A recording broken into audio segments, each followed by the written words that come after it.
Éditorial par Jean-Pierre Guillard. Où sont nos repères? Conjurons donc la situation grâce à de nouvelles révélations sartoises en parcourant ce nouveau numéro de la vie mancelle et sartoise. Pour les Manceaux, l'histoire des trolleybus, avec l'interview d'un ancien conducteur, ne pourra que faire remonter les souvenirs de la génération qui les a empruntés. Vous pourrez admirer les fresques de l'église d'Asnières-sur-Vègre, découverte en 1951 par une restauratrice de peinture, Voyage des paysans dans le Moyen-Âge. Saviez-vous que Sieyès, qui a laissé son nom à une rue de notre ville, en fut élu député sans n'y avoir jamais séjourné? L'histoire d'une famille de bourreaux de Coulennes vient contredire la légende selon laquelle la maison du Pilier Rouge fut la demeure du bourreau Manceau. Sieyès, un député fantôme.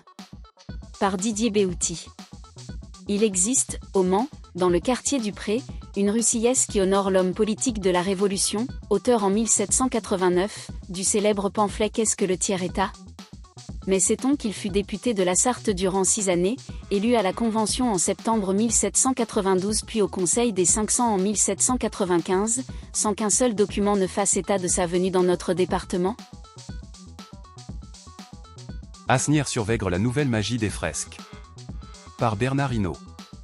Si la première note, suspectant la présence de peintures monumentales sous les murs badigeonnés de l'église d'Asnières, date de 1859, leur dégagement systématique n'a débuté qu'en 1951.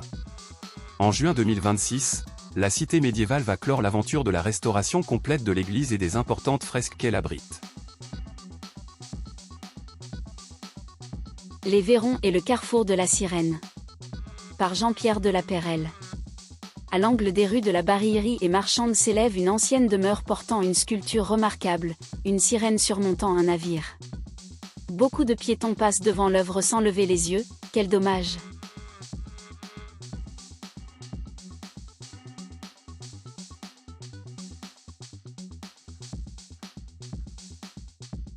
Victor Palmé, éditeur éphémère de Verlaine.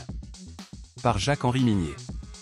Un jour d'automne de l'année 1880, Victor Palmé voit entrer dans sa librairie de la rue des Saints-Pères, à Paris, un homme encore jeune à la mise incertaine et au front largement dégarni.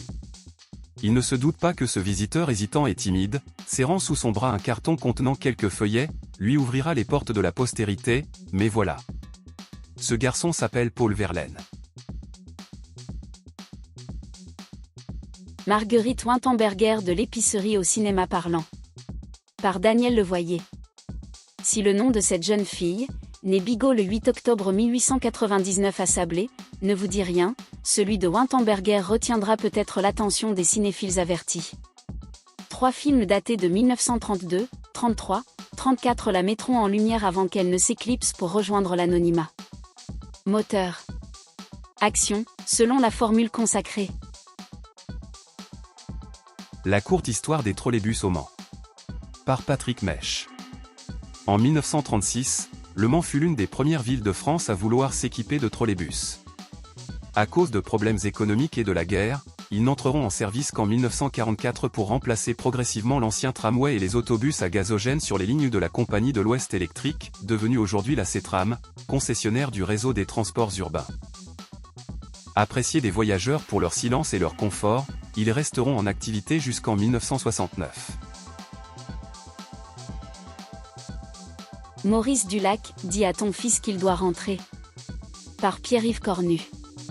1968, les derniers gaz lacrymogènes du mois de mai se sont dispersés, pourtant le mot révolution reste sur toutes les lèvres et rime avec Amérique du Sud, Bolivie et Che Guevara. Un jeune auteur-compositeur, Maurice Dulac, amoureux de cette musique, enregistre avec sa compagne, une chanson qui deviendra un succès. Nul ne sait que c'est en Sarthe qu'il est né.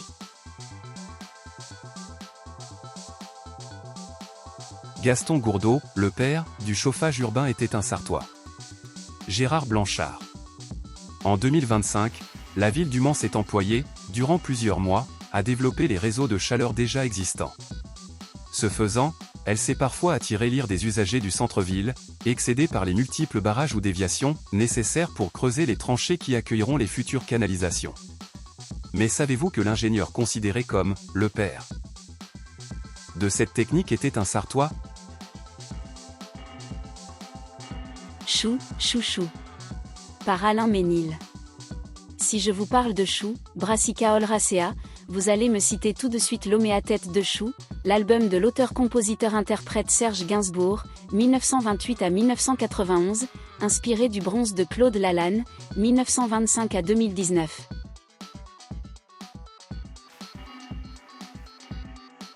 Le rhinocéros du Mans. Par Philippe Landais. La savane n'est pas encore à nos portes, mais un rhinocéros s'est malgré tout égaré sur notre territoire.